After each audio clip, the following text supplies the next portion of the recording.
welcome back to my nail corner. Today I am busting out some new Soul Dips colors. They are pastels from their spring collection that dropped, and they're so pretty. So I wanted to pull out some swatches and show you some of the other colors that I had on hand to pick from, and I decided to go with the blue and the purple and what looks like a white glitter, but I hope you can see the color shift in those glitters. It's so cute, and it's called Egg Hunt, and that is just like the perfect name for this because it's so reminiscent of Easter egg colors. So I'm gonna go ahead and apply my peel base on camera today for you guys. I often get questions about applying peel base and how to do it or how I do it. So every now and again, I like to pop it in a video so you guys can see how simple this step is. It's applied just like nail polish, and I apply a full coat to my nail. Well, not directly to my nail. I have Triple D builder gel on my nails right now, and that is a nice protective base for my nail so that I can use peel base without damaging my natural nail, and I can change out my dip manis frequently without soaking in acetone. And also, if a dip powder nail pops off prematurely, like before I'm ready to do another mani, then my nails are protected by the builder gel, which is handy for me because I'm kind of rough on my nails. So anyway, that is what's going on here. I switch back and forth. I use the UNT peel base because I already had that, and then I also use the Mani Boss peel base from time to time as well. So I just don't want to waste a product and let it sit around, so I switch back and forth depending on what mood strikes me. So I'm going to get into my dip powder application here, and I'm using, like I said, these 3 Soul Dips. Do you see the color shift in those glitters? Oh, so cute. 3 Soul Dip colors, and I just placed an order recently for the first time with Dipalicious nails. I think that's the title that they go by, but Dipalicious regardless, whether it's Dipalicious nails or something else. They're right here in Washington State, which, if you didn't already know, that's where I am. And so I was like, how have I not ordered from them before? I bet shipping is fast because I'm close. And yeah, just wanted to try out some of their products. So I ordered a handful of dips, and I also ordered their dip base and top in one, and their activator. So I am going to use that today, and you'll see it in an upcoming video because I think I'm going to apply one of their flaky thermals in the near future and tell you guys my thoughts in case you're interested. I assume that's why you're here. So right out of the gate, the dip base applied really nicely. I had no issues with it as a base. I did not use it as a top coat in this mani. I used a gel top coat, but when I do use the Dipalicious powders, I will use it as a top coat so that I can let you guys know how that performed and what my thoughts are on that. So I applied this first dip, and it applied really smoothly and was nice coverage in that it's, like smooth all over the surface of my nail. And I was like, wow, that's really light, and I wasn't expecting that. But hang in there, because let me tell you, when I applied that second dip, like the color payoff was totally there, and it's just, I think it's one of my favorite colors for this season, and even into the summer. It's just like such a nice shade, like when you get a little tan going on. I just love pastels when I have a tan. So this is a great color. I highly recommend it. This one's called Spring Break, and then the lavender is called Wisteria. And hang in there to the very end of this video, or skip ahead if you're bored by me, but definitely check out the last part of this video right before my finish photo, because I took a little video outside in the sunlight. Well, the sun was just about setting, but I had a tiny bit of daylight left, because the shimmer in Wisteria is stunning. And it doesn't really show up when I'm recording this video under my ring light and just indoors, but I'm telling you, the shimmer is just stunning in the sunlight. So hang in there and check that out. I'm going to finish my second dip with these powders, and then I'm going to be back with some more thoughts for you guys.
Alright, so I'm going to get into the application of this glitter, and my typical method is with anything except for a fine glitter, I like to pour over the first layer and then dip into the second one. So you'll see that happen here. But I did want to mention what you're going to see here is a little bit of a struggle to get the glitters to lay flat. And I don't think that had anything to do with the products, but it's possible that this was my first time using this particular dip base. And it's possible, I don't know for sure, it may dry faster than like the standard ones that I use. I don't know, that may or may not be the case, but when I went ahead to like pat the glitters flat, I had a lot of them kind of sticking up. And like I said, I don't think that was a product thing. I think it was me and just like my method not working like it usually does as well. So I patted on them and was like, it'll be fine. And so I went ahead and did my second layer by laying flat into the powder like I normally would. And you'll see I cap it in clear and I give you like a good close-up of how like just messy that nail looks before I go and file and buff. And then I file and buff, and that is where the magic happens. So you guys don't give up, don't get frustrated when a nail is just like messy and you've got stuff sticking out all over it. Like, just file and buff your little heart out until it looks right. So I just wanted to encourage you in that way because it happens to all of us. Like, we all have those days. So I'm going to ombre this glitter on my ring finger. It turned out so cute over this like minty, like light aqua color. I loved it so much. So I'm gonna let you watch as I finish ombreing that. I'm gonna do it twice and then I'm gonna cap in clear. But While you guys are watching, I do want to mention that if you haven't watched my previous upload, I'm going to link it in the cards here for you guys, but make sure you check that out because I have my 3K giveaway details in that video and it runs through this weekend. So make sure you check it out, make sure you enter. I had the privilege of collaborating with Double Dip and creating my own custom kit to be sold in their shop. It is limited edition, so make sure you check that out, and if it's something that interests you, then hop on over and make sure you use Kate25 to purchase yours. So definitely check out that video because I'm giving away one of those custom kits to the winner. So check that out. So I'm going to let you guys finish watching this and I will be back with my final thoughts towards the end.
So I did want to mention this real quick. So Dipalicious has the option of just a regular bottle with a brush to apply the activator, or it has this dropper bottle option.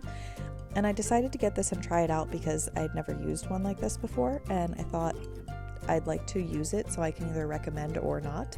And it performed fine. Like I just kind of dropped a couple of drops and kind of zhuzhed it around the nail with the tip. I don't know.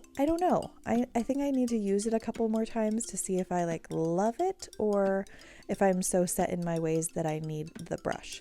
So I think this would be super handy if you don't cap and clear and you don't want your activator to be contaminated with like glitters or pigment. It's a great idea to have a dropper bottle because then your powder isn't getting back into your activator. Because I cap and clear, that's not an issue for me. I only get clear. See how messy that is, you guys? Wait, look at that. Filed and buffed. It's all fixed. Anyway, the dropper bottle would be great if you are someone who doesn't cap and clear, or it might be great, like I might really use it for swatches because I don't cap my swatches in clear, so that might be a great option too.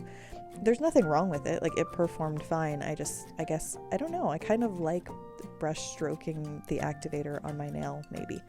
So I am applying Triple D Ultra Bond to my nails, and that is because I'm going to use a gel top coat. I've been doing this recently to test its effectiveness. Like usually I would apply gel base, cure that, and then gel top and cure that. But instead I'm applying Ultra Bond over my dip powder and then gel top and curing it. And so far I haven't had any peeling issues. So I just wanted to do this and kind of give another option to you guys if you're using gel products, but you're like, oh, I don't really want to have to cure it twice or whatever the case may be. This is just another alternative. So it's working for me, and I will let you know if that changes, but for now it's a system that's working. It also takes a little less time, right? Because you apply that Ultra Bond and then I don't wait for it to dry. Like this was real time. I went right into my gel top coat and then cure that instead of like doing the gel base. And gel base you kind of have to apply more strategically than Ultra Bond, and then you'd have to cure the gel base. So I mean, it's like an extra minute to your mani, but like who couldn't use an extra minute in their day, right? Am I right? So gel top coat by Triple D, it's my favorite gel, I think.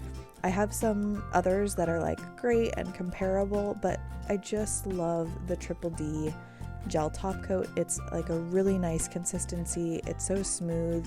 It's thin but not runny. I just love it. So if you're in the market for gels, make sure you check out Triple D's gels. Also, I get a lot of questions about the finger rests that I'm using. They are from Liquid Layers. There is a link in the description box and a discount code in my discount codes link. So don't forget, I've put all of my discount codes in one link so that you can easily access them at any time. So it's a good thing to like save as a shortcut or whatever, so you don't have to always come back and hunt for it. But I will keep that updated if any discounts change. So I'm gonna go ahead and cure for 60 seconds and then I'm done. Isn't it pretty, you guys? I do have a discount code for Soul Dips. I have a discount code for Candi Skincare, which is like how I like to finish every mani. I like to hydrate my cuticles and keep them healthy, because when you're doing all the filing and buffing and stuff, it really can dry them out.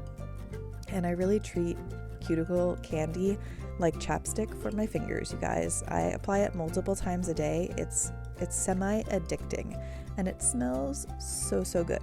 So if you are in the market and you need some Candi Skincare, they have tons of products, you guys. It's not just cuticle candy. So check it out, and I hope you liked this mani. Upcoming, there is that shimmer, you guys. So look at when the sun hits that nail, like that beautiful shimmer. I just don't even feel like a camera captures it. It's stunning. So check out Soul Dips for some pastel colors, and I will see you guys in my next vid. Bye now.